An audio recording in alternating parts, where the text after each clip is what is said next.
Congressman Neil Abercrombie was recently invited to deliver a lecture at the University of Hawaii at Manoa on the topic of rhetoric for social justice.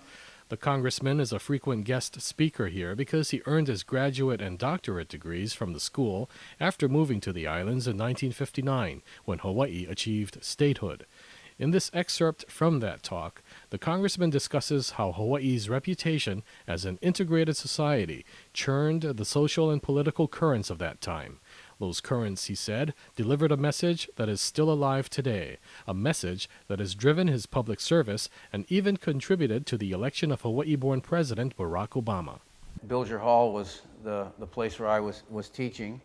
It was one of the first places that I came to. I did come to the university to go to graduate school in 1959 with statehood. I had, as the professor indicated, been born in Buffalo, New York. If any of you are familiar with Buffalo, you now know why I'm in Honolulu. I'm short but not slow. I made it here, and of course, the second I got here, I realized that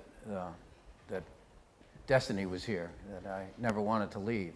It never occurred to me that at that time that I would have the privilege to represent Hawaii in the United States Congress, which leads me to trying to answer your question about what we do, what's that about. The interest that I had when I came here had to do with the experiences that I had as a child.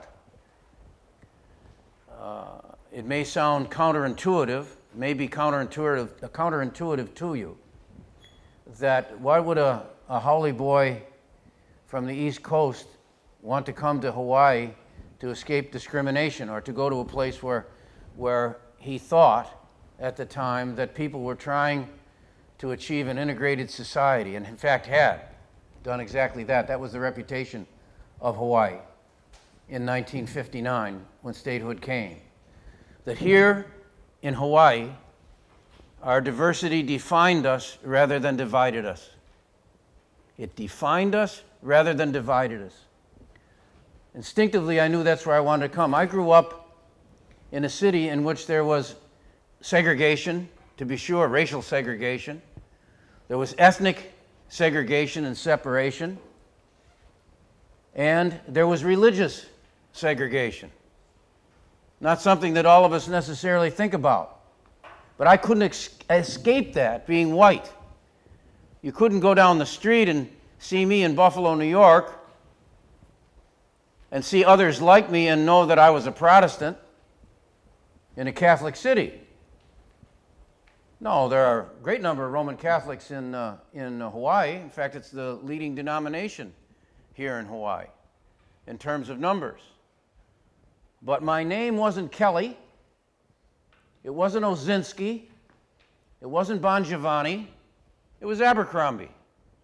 And the second somebody heard the name to go along with the face, they knew I wasn't Irish or Italian or Polish. They were pretty sure I wasn't Catholic because when I went to elementary school, Catholic kids got to leave public school to go to their catechism classes at the cathedral and at the churches. And those of us who were Protestant were left in the classroom by ourselves. We couldn't do any teaching. There was 2 or 3 of us left. So the little kids, after going to their classes, being very, very good theologians, little children are very good at that because they take everything that they're told seriously. They think if an adult tells them that, that's the way it is. And so that when we come out, kids would throw stones at us. Out of elementary school, the kids who were coming out of their religious classes would throw stones at us on the very sound theological grounds that they could go to confession and be forgiven, but I couldn't. And therefore, if I called them names or threw stones back, God would make a mark against me and would hold it against me in time to come when Judgment Day came.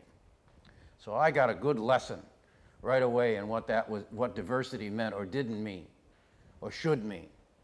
And so I came to Hawaii because I'd hoped to, and at the same time in Buffalo, the Dutch elm disease hit all of the beautiful trees. The city was one of the most beautiful cities in America.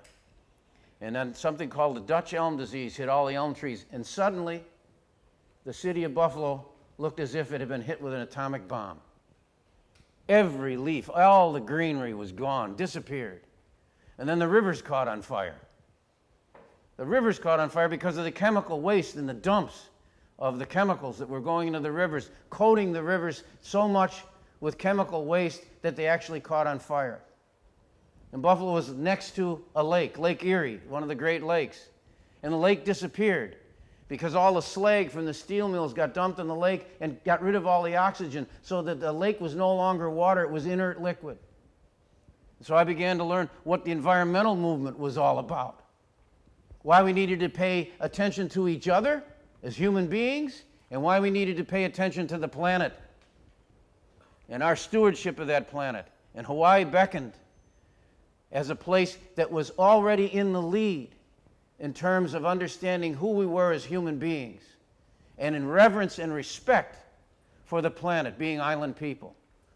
Now, it's easy, of course, to mock all of that. It's easy to say, what are you talking about? We have racial segregation. We still have people who are prejudiced here in Hawaii. My God, we don't have enough clean water. Look at what we're doing to the islands. But let me tell you something. The idea is that we're facing up to that. And so in 1959, when I met President Obama's father, here just outside Bilger, you've got the student center over there now with the cafeteria over there. But he came here because he had heard the same thing about Hawaii in Kenya, in Africa. And so with the first group of African scholar students who wanted to come to the United States, he wanted to come to Hawaii. And so we met and we had discussions then, because then Kenya was under the domination of the British. It hadn't been freed yet. It was under colonial domination. And he wanted to be a part of the freedom movement in the world. And so it was civil rights that brought me to Hawaii and brought me to political consciousness. And the desire to reach out to people on the basis of our diversity, defining us rather than dividing us. And it's interesting that 50 years after his father came here, 50 years after Hawaii became a state, the son of the couple that met here, right across the way in the quad here in a Russian class, Barack's mom and dad met there, that the issue of that union, Barack Obama became president of the United States, and became president by taking a message to the country that I helped with it, but campaigning for him all over the country, that our diversity defines us rather than divides us. And if it doesn't, it should. That message resonates just as much today as it did 50 years ago, and I've been committed to it ever since. That's what got me into politics. That's what got me motivated here at the University of Hawaii, and in all of my activities here, and in the Congress of the United States.